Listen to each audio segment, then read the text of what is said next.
go live, Kathleen, and we can get started.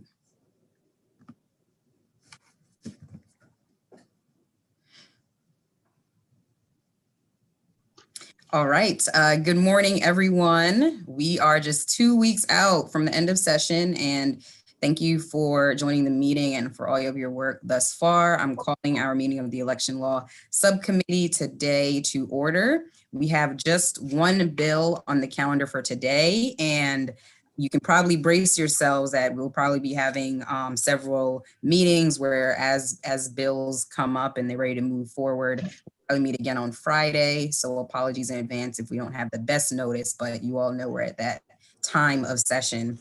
So House Bill 683 is the bill that Senate Bill 683 is the bill that we're discussing today. You all should have the reprint in your emails. And this bill is a combination of two bills that we passed in our committee. You might remember that we did a bill that was just the permanent absentee ballot. And we also did a bill that included drop boxes, ballot curing, and ballot tracking. So what this bill has is the absentee ballot, permanent absentee ballot list, drop boxes, and also some reporting for the State Board of Elections to do. So it's some of our not everything, but it's some of our big priorities. So in terms of if this bill, and I should mention that the House version has been amended to be in the same form and passed out of EHE yesterday. And so what we've done is conformed the Senate bill to be the same. And I'll point out some major differences from the last time that we passed out our bill so that we're all on the same page. And then I'll ask Stan to back me up here. So in terms of this bill, how it is a little different from what we have passed, other than what I just mentioned about it being sort of two of the major provisions of our bills put together, is that in terms of the drop boxes, we had passed it so that basically the local boards could have the full determination around the drop boxes. It's similar in this bill, however, it does include the added piece about the state administrator approving it. It still has the specific factors. You have to, in terms of the location of the drop boxes, the local board has to look at, proximity to public transportation and making sure there's equitable distribution and making sure that there's accessibility for various communities and things like that. And in this bill, the state administrator would approve it, which we know has pretty standard in terms of early voting and things like that, the early voting locations. So that's one major change from what we passed before. Another change is that the Senate bill also includes that there must be a statement prominently placed. I'm on page 5, the middle of page 5 of the reprint, that there must be a statement prominently placed requesting that in terms of the permanent absentee ballot, if it is sent to someone other than the unintended recipient, that the envelope will state that the ballot should be returned to the local board. So that's just an additional provision to let people know that even though we have these different levers around absentee ballots, the permanent ballot list, that if someone does get a ballot who is not supposed to, that it's clearly stated that they need to return it to the state board. Let me see if there's anything else that I wanted to mention. Stan, maybe you can talk about the reporting section and just add in any other major changes for the benefit of the subcommittee. Sure. So there are a few reports. So one is a usability study. So the state board's required to contract with a usability consultant this interim and to review all the public informational materials and forms related to mail-in voting. So this was in the bill that you all passed. So that is in this bill. There's also a report about precinct turnout that'll be due after 2023 election in 2023. And then there's also a requirement that the absentee ballot applications be mailed to all voters before the primary election in 2022 and 2024. And there's also a requirement in the Senate bill that the absentee ballot application has to include an explanation of the process if the voter chooses to receive an absentee ballot by fax or the internet. So it's just an additional explanation. There's actually an explanation already on the application, but this is codifying that requirement. And I think that's it. Thank you, Stan. Could you talk more about the precinct turnout reporting, what that means and what that in real life will provide for us? Right. So so that's just a report to the election committees that is due January 15th, 2023, and it just looks at it's just a requirement to report the number of people who voted in each precinct polling places in the primary and general election in the years 2018, 2022, and 2020 and 2022, excuse me.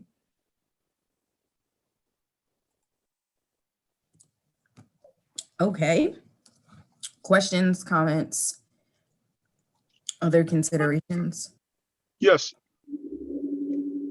I do have a couple questions. Delegate Long.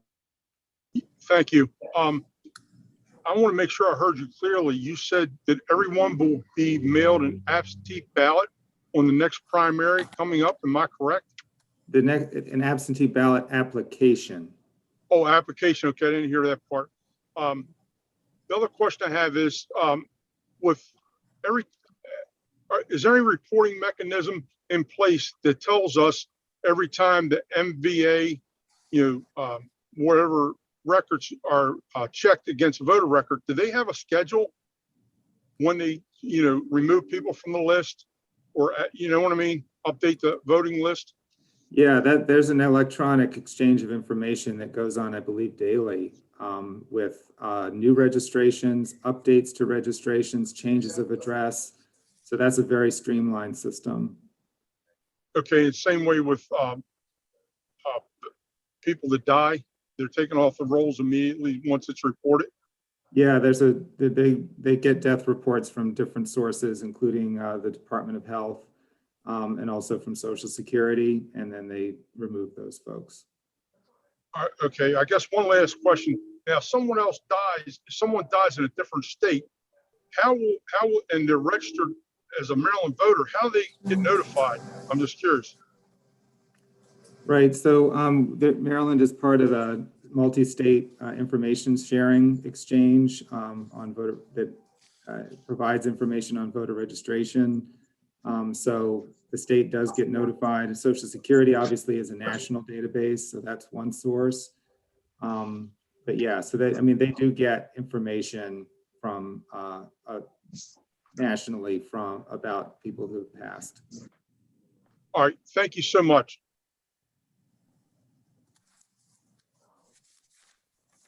Delegate Feldmark.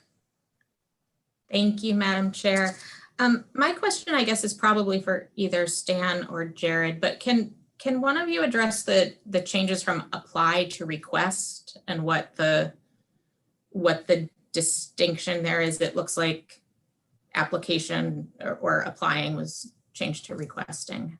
Sure. So that's actually just to clarify that it's not a separate application to get on the permanent absentee list. It's just a checkbox on the Got it. regular Okay. form. Thank you.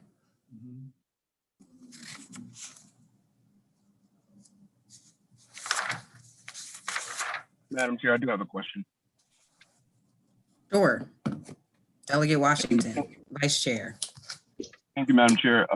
Maybe this also for either Jared or Stan. I see some language at the end, I think is uncodified language about SPE reporting back. Nice haircut, Jared. Good job, man. Reporting back to Ways and Means and about precincts, about reporting on precincts. I wonder, are we tracking mail-in ballots by precincts moving forward? Like, do we know, like, when you mail in a ballot, that what precinct that's coming from? Do we already do that, or is that something that has been considered? Jared, you all did do that in this past election. Is that going to happen going forward? Yes, we did do it because of the 2020 election and that it was a majority of it was vote by mail. We are, I think, in the process of making sure to continue that practice in 2022. I'll verify that, but I think we are making sure that the absentee ballot, mail-in ballot is will have precinct level results. But I'll double check with everyone in my office on that. But that's not codified though, I guess. Right. Not codified, no. That is not codified, correct. And it has not been the practice until this year, as you know. Right. And the reason for the practice this year was because the primary was 100% mail-in and 50% was mail-in for the general election. So you otherwise your statistical models would be, not really good. Right. Okay. Yeah. I mean, I see that as a problem moving forward as people stop using mail-in ballots, or maybe they continue it. We don't know. But it seems like something we should codify at some point to make sure that it's consistent, even when people fall off of mail-in ballots and move back into in-person voting. Yeah. Can I just ask a clarifying question? This year, did you also break down the early vote by precinct? That's a great question. I think so, but I'll double check that because in the past it's absentee and provisional votings were never broken down, and early voting was just basically lump sums. So yeah, but I'll get back to you on that. Lasanti. Thank you, Madam Chair. I appreciate that. Just one quick question. I was looking in here. I see in Senator Kramer's bill that he defines the ballot drop box, but I don't see any language in here. Maybe I'm missing it, that we're codifying any language that establishes a penalty for destruction or defacing of that ballot box. Is that correct? It's Right. not I in don't this think bill. that's in this bill, but I know that Delegate Wilson, Delegate Wilkins, that I believe that you have that in your bill. right. My bill that's sitting in the Senate, I actually have a hearing on it tomorrow. Okay. Have that, and I hope that that's one of the provisions that the Senate will move forward. Okay. I just wanted to point that out because I think that that's a real important provision that doesn't get lost in how we reconcile these bills. Agreed. Yes. Thank you.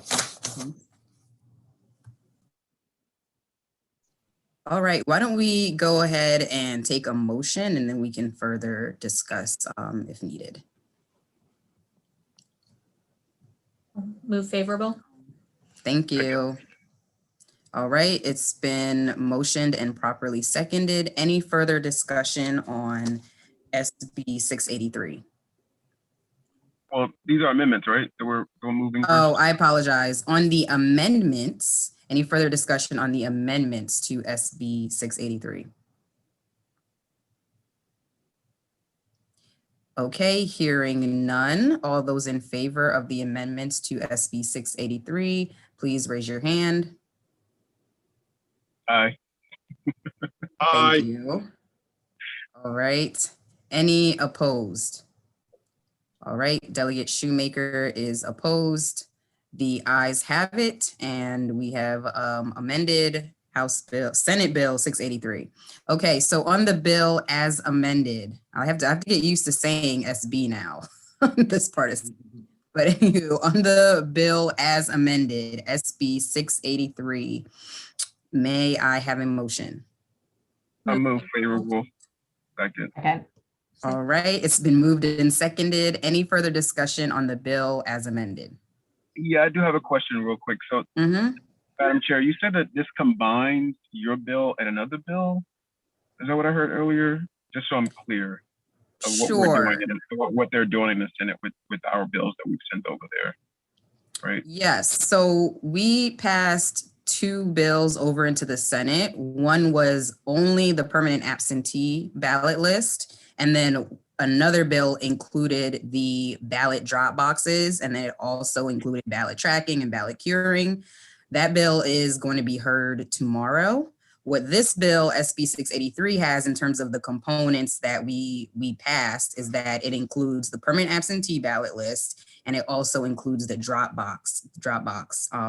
So those are the two big things. This bill kind of includes two of our major priorities that we've passed out. And the other pieces will be considered tomorrow. We do have a hearing on SB 1047 tomorrow. So we'll have a bite of the apple to get those other provisions in as well. Got it. Thank you. Madam Chair, Yes. having said that, since we are going to bring this out, do you think that we should add the penalty piece into this bill as an amendment? That's a great question, Delegate Lasanti. I actually think that because the Senate passed this exact version, I think that it would be prudent for us to pass this version as well. And then since we have 1047 that will be heard tomorrow, that's definitely a piece I'm going to emphasize in terms of something that I hope that the Senate will move forward on. Okay. Yeah. Maybe we'll hold it on the floor until we know where yours is gonna go. Just saying. Oh boy. I move favorable on that thought. Thank you, Mr. Vice Chair. Any other discussion on SB 683 as amended? Okay, hearing none. All those in favor of SB 683, raise your hand. Aye. All right, any opposed? Opposed? All right, thank you, Delegate Long. We have Delegate Long, Delegate Shoemaker opposed. The ayes have it, and we have moved forward favorable as amended, SB 683. Wonderful. Thank you, everyone, for your input and helpful questions. There is a moderately strong chance that we'll meet on Friday. Apologies, I don't know the time. I'll try to give everyone a heads up so that we can at least hold something on our calendars. Wonderful. Well, have a great rest of the day. I'll see you at hearings in a little bit. See you guys. Thank you. Thank you.